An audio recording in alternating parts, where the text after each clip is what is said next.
one side of our region. I'm working in Leuven at the Catholic University, and our project in Egypt is in the greater Deir al-Barsha region, from which you can see here. The first, or the most southern side, is Al-Sheikh Said. We also work in Deir al-Barsha, and further north, Deir al-Buhinnis, and then we see that Antinopolis, Elizabeth O'Connell's subject, is just north of our region. In Deir al-Buhinnis we have New Kingdom quarries, where in the Christian period monks have lived. In Deir al-Barsha we have tombs from the Middle Kingdom and the New Kingdom, and also quarries where monks have lived. And in Al-Sheikh Said we have Old Kingdom quarries. All these where monks have lived and made their home. All these communities are normally connected with the definition of a lora.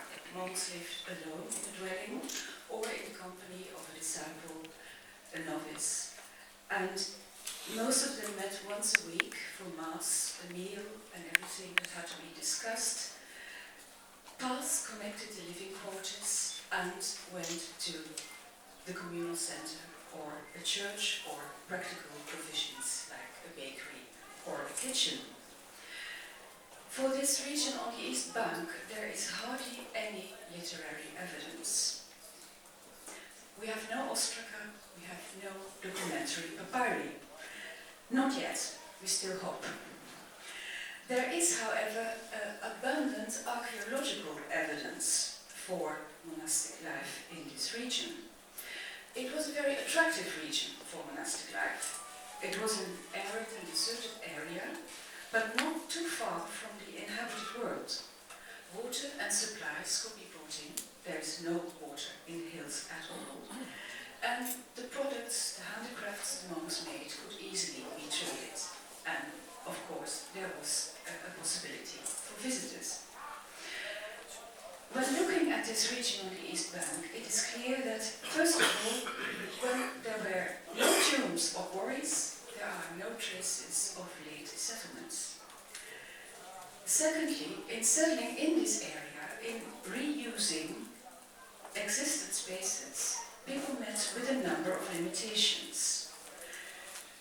The location and the place, the space, had to be taken for granted. You could make some adjustments, but it is all solid rock. It is very difficult to have new caves or habitations cut out. And if there was space in front of these tombs and quarries, you could add some buildings, some courtyards, some walls or something. But if it was not the case, then you had to do with what you have. Today I will focus on this on our south side, Al-Sheikh Said. The name derives from the tomb of a nearby saint, a local saint, and here a monastic community reused Old Kingdom tombs from the end of the 5th dynasty, beginning of the 6th. These tombs, large and small, have been cut on various levels along terraces in the hills, and they're all connected by a path in front. And local tradition says that the site is called Deir al-Ufam. This site was documented and studied by Norman Gareth Davies at the end of the 19th century, but it has hardly attracted any attention afterwards. In 2002 and 2003, the Supreme Council restored the most important tombs and provided them with doors. And now they are part of the concession of the KU Leuven, and I'm in charge of studying the Christian face of this site, and Alain Delattre will take care of the inscriptions. Davies was one of the rare Egyptologists who also documented Christian remains in tombs or other monuments he studied. He numbered these tombs from 1 to 102. And that seems a lot. It seems a very large site, but it is not that much, because Davies numbered everything. And what you can see here are a few small tombs and a shaft. this pointer, but also indiscriminately numbered shafts, small tombs, large tombs, just in successive numbers. So I'll give you an impression of the site. This is one of the monumental tombs, but it's hardly accessible because it's very steep over there. And a path in front of tomb 20 and another one in the background. Another aspect of this site is what you can see here from a quick burst image, is a large wall that runs parallel to the Nile. Part of it is preserved, and speculations about the age and the function of this wall, it's obviously a very strong wall, they vary widely. But one of the theories is that it was part of a monastic valley settlement connected to the community living in the tombs. So how did the monks adapt these tombs and surroundings to a monastic community? And did this enigmatic wall play a role in the layout of this site, or did it serve other purposes? A number of these tombs, but certainly not all, were fit to live in. And I do apologize for the quality, but I did prepare this presentation for a large screen, so I'm afraid that the maps are not very well legible. But the red dots indicate the reuse tombs, where there are traces of reuse, and the red oval is a part that is now completely inaccessible because it is flooded with sand and debris. As you can see, it was mainly the bigger tombs that were reused, and I'll come to these presently. But first I want to show you some smaller tombs, starting with 92. It is hardly visible. You can imagine that the shafts were closed. Davies cleared a lot of these shafts. There are some hooks in walls, there is a small niche cut out, there are some holes here and there, and that is it. But it was certainly reused. In front of this tomb there is no trace of a wall or anything that was built. But the blue traces indicate that in this map that there were several walls built outside of the tombs, and they had various functions. 61 and 62, for example, the small wall was used to connect two tombs. The biggest one of the two, 62, was used as a habitation, the smaller one probably as a storeroom. It was bordered by a small courtyard with this wall. The wall is still visible, the rest is flooded with sand, but Davies found that it was plastered, the floor of the courtyard was plastered, and it contained two receptacles sunk in the floor. And as you can see inside the tomb, the false door is also still visible. Another way to connect small tombs to a larger living and working space was to cut doorways, which you can see in tombs 70 and 71. A doorway was cut, windows were cut, and also a seat and steps were cut into the walls. A completely different tomb is 39, because that was completely redecorated. Most probably this tomb was never finished in the Old Kingdom. Niches were cut out of the wall, and there were 3 large niches which were in fact beds with pillows, and as you can see, yeah, I'm sorry, I don't have a pointer. But you can see the depression in the center, and it was completely decorated. It had small cupboards, it had niches, and it was all with geometrical designs. One of the most important tombs in this complex was tomb 25. And in tomb 25, a church was installed. The intermediate wall was removed, as you can see here. That thick red line used to be an intermediate wall, and the niche was cut out in the back. They tried to put a niche as far as possible in the center, as is customary in a church, but they did not completely succeed because you have the funeral chamber in the back. So, by accident, they cut through the wall, which was later filled with a wooden inset. You can still see the cutouts where it was fixed to the wall. The niche has beautiful sculptured capitals, a small niche inside, and it was decorated. It has parallels with other niches in churches in quarries on the East Bank, tombs and quarries. Unfortunately, Gillian Pike is not here, and she would undoubtedly have showed you the church in one of the north tombs of Amarna. But that has a similar niche. And also the church of Diddeldiek, north of Antinore, has a similar niche. And to this we can add, and I cannot show you a photograph yet, a church in the quarry in Speos, Artemidos, which also has a similar niche with sculptured capitals. So this church of Al-Shar Said stands in a tradition, and not only in this niche, but also in the decoration. It has still some painted decoration, unusual, on a dark ground. It is not blackened by anything, but it is a dark ground with a light painting with large wings. Now has the niche in Amarna a 6-winged bird in the niche. What we had here, we cannot see anymore. We only see a pair of wings. There is also this decorative border on a dark ground, which finds a parallel in Diddeldiek, which also has a border in white, but this time on a red ground.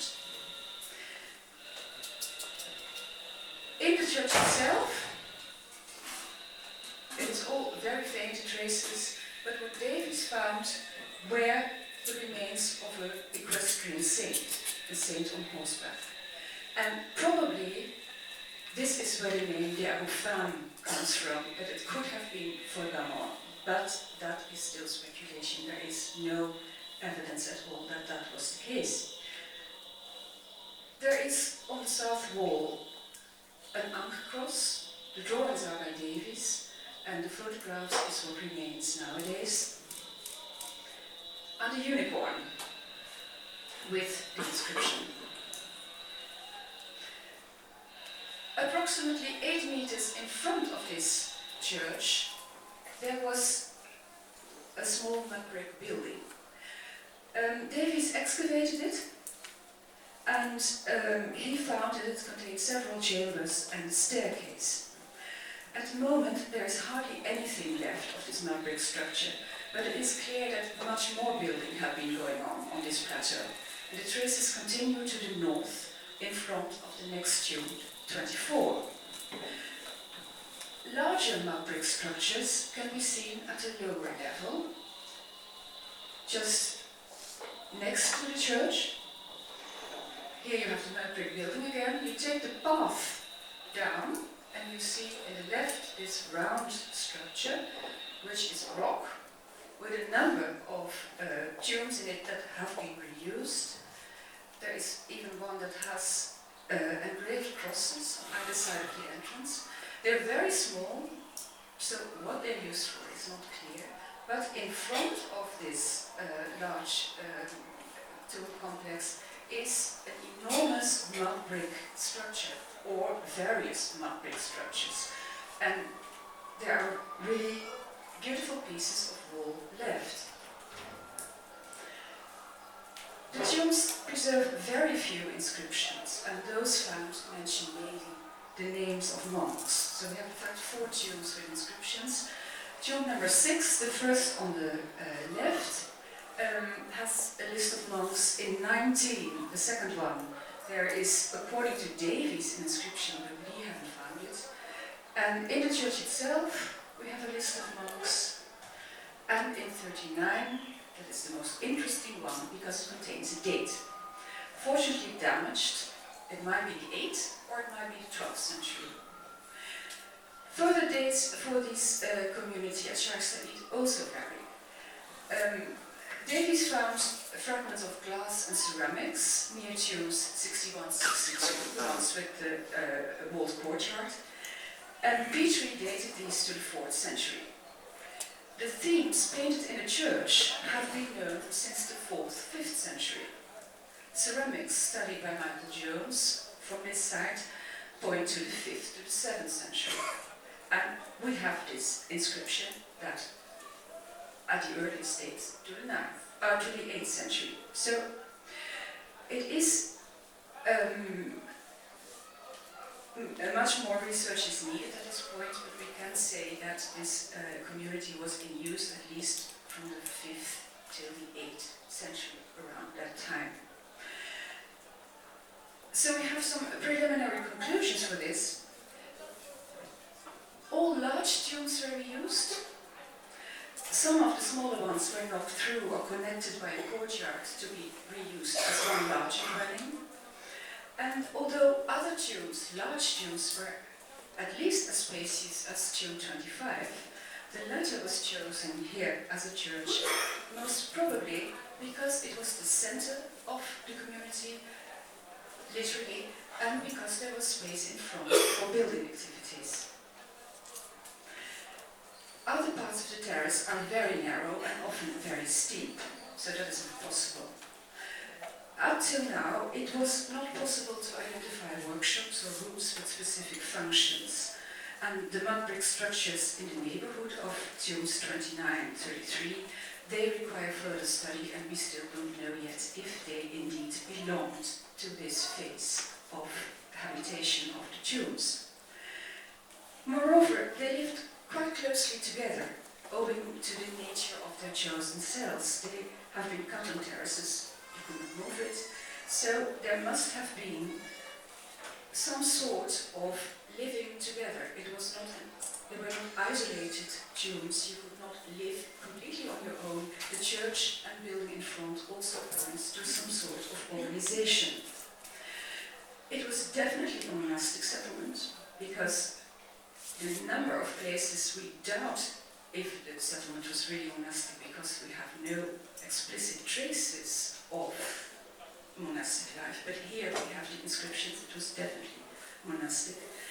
And a study by Barry Camp estimated that almost 30 monks could live here, and I think that was indeed the maximum this site could bear. And now, going back to the wall at the foot of the hills. This is the extent of the old kingdom tombs, and here we have the wall. It was a very strong wall. What is left now is 6.5 meters long, 1.60 meters thick, and at present around 354 meters high. But we have not excavated around the wall, so we don't know exactly how high it was. These measurements vary only slightly. These are recent measurements from the measurements Davies took, so it has deteriorated not very much during the years.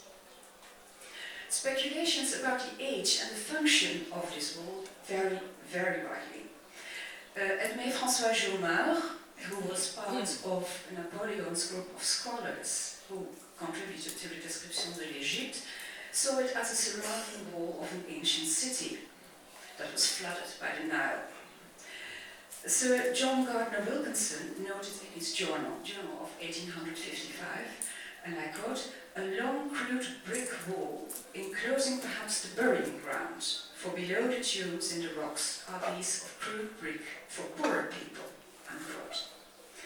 And according to Davies, this wall had served as a defense against the Bedouins.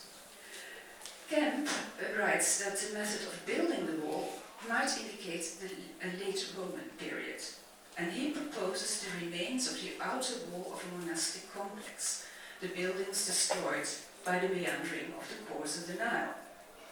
And this idea supposes a monastery in the plain, with satellite hermitages in the hills, the converted tombs. Research by the KU Leuven team confirms that the masonry of this wall contains late Roman ceramics, but its function can yet not be ascertained. let's have a closer look at the situation now in a Google Earth image. The wall is here, the red line, and you see that the Nile is quite far away. In the north, crossing the Nile, you can see the new bridge near Malawi and the road that cuts now through the hills to the eastern desert road. But on the map of the Description de l'Égypte, you can see that the Nile was much closer to this wall we named. It is indicated a large brick wall of crude bricks. So what could we say about that?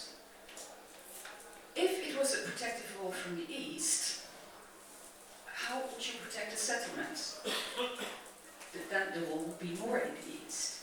Joma's idea of a flooded city, I think we can dismiss that because corings of the geographical team of the University of Leuven ascertained that the Nile was even a little bit more east and meandered slightly through the centuries to the west. So there would have been no place for this city.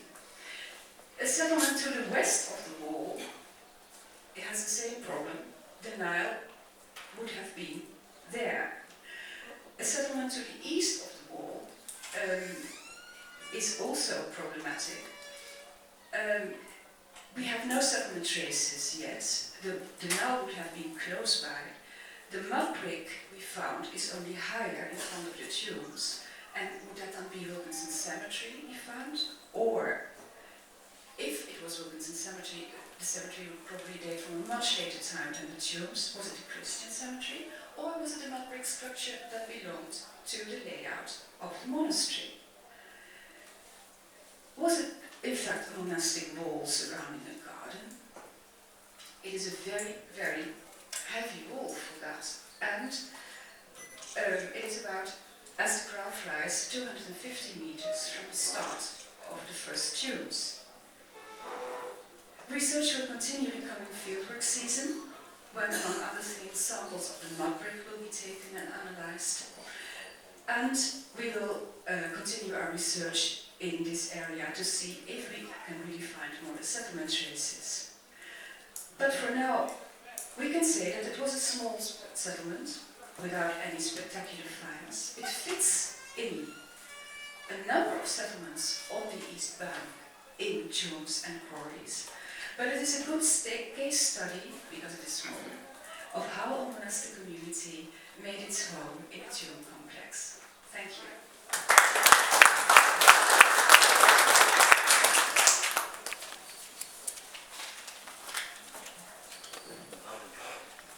Thank you very much, Gertrud, for this very good contribution. And we have 5 minutes for questions. It is a very significant issue in the tombs of the ancient Egyptians. And we have dedicated a number of contributions to this topic. So, any questions?